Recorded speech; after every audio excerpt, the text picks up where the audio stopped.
I also, being a songwriter, there's sort of two parts to being a songwriter.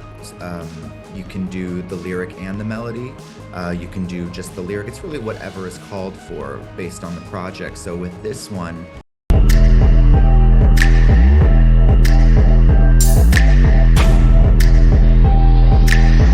hey Riju, how are you? I'm doing fantastic. It's such an honor to meet you. Congratulations on this project. How do you feel, and how did you come to be involved in it?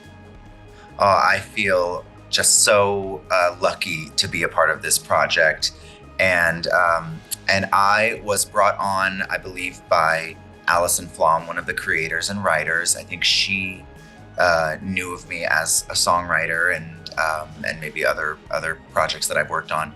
So so Alison through her team reached out, and this is what I call like a no-brainer project. The second you hear about it, you want to be involved. So I'm very happy that we're at this point where it's coming out soon. I just spoke to her, maybe an hour ago, and she mentioned that she wrote the words and you brought the words to life.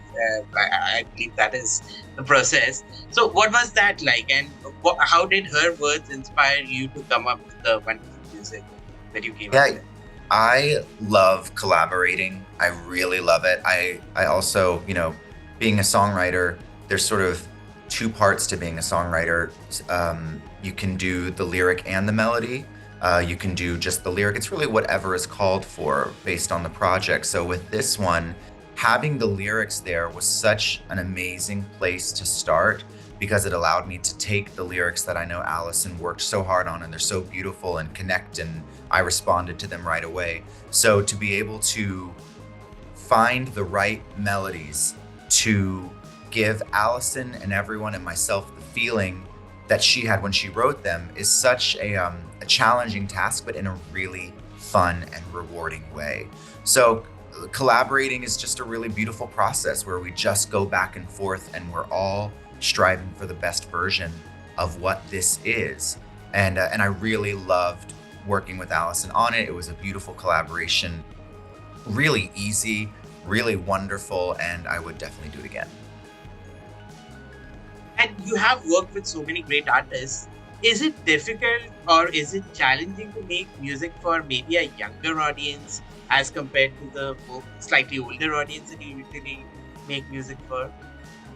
I think there's such a big overlap in writing music for kids and writing music for everyone.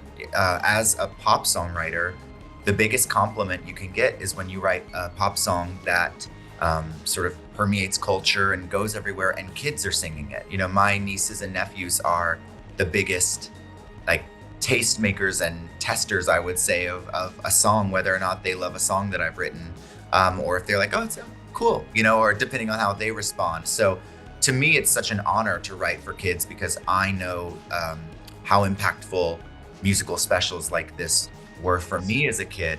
So to be able to be a part of one and potentially be a part of something that as you grow up, you look back on this fond memories, and these songs bring out really special feelings of a very specific chapter of your life. It's an honor to write for kids, and it is challenging, but in a way where you want it to be sort of, you want to write a song for everyone that, of course, kids can latch onto and carry with them for as long as they want. Absolutely. So you mentioned how instrumental maybe these specials were to you. So before you became the legend that you are, what were some of these specials that inspired you maybe?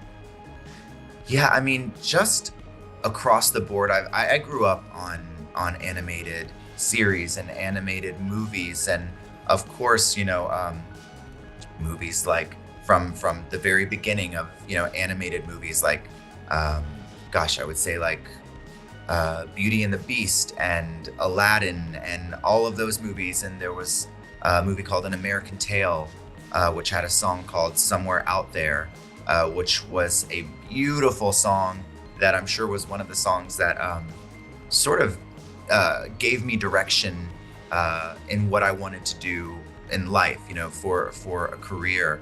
And then of course like just the songs that my like parents would sing to me growing up, or and all of that. So a lot of musical influence. So I don't take it lightly when I didn't take it lightly when I was approached with this opportunity. I wanted to really do it justice and do something that people connect with.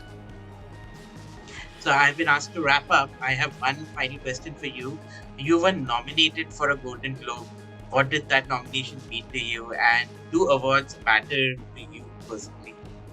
Yeah, being nominated for a Golden Globe, of course, was out of body, really incredible feeling. What was really special about it was being nominated with one of my best friends, Troye Sivan. And we've worked together for 12 years now. And I know I can speak for him too when I say we both feel so lucky to have just like found each other as collaborators and friends. And so anything like that happens is bonus for us. And that was also the year that Shallow was nominated. So we knew we weren't going to win, and we were just happy to be there. And we got excited that we got to meet Gaga. So we did feel like we won in a way. What was that like? Sorry if I could just ask one last question. Yeah, I mean, Gaga is an absolute like source of inspiration and iconic, and meeting her, she's always so incredibly kind.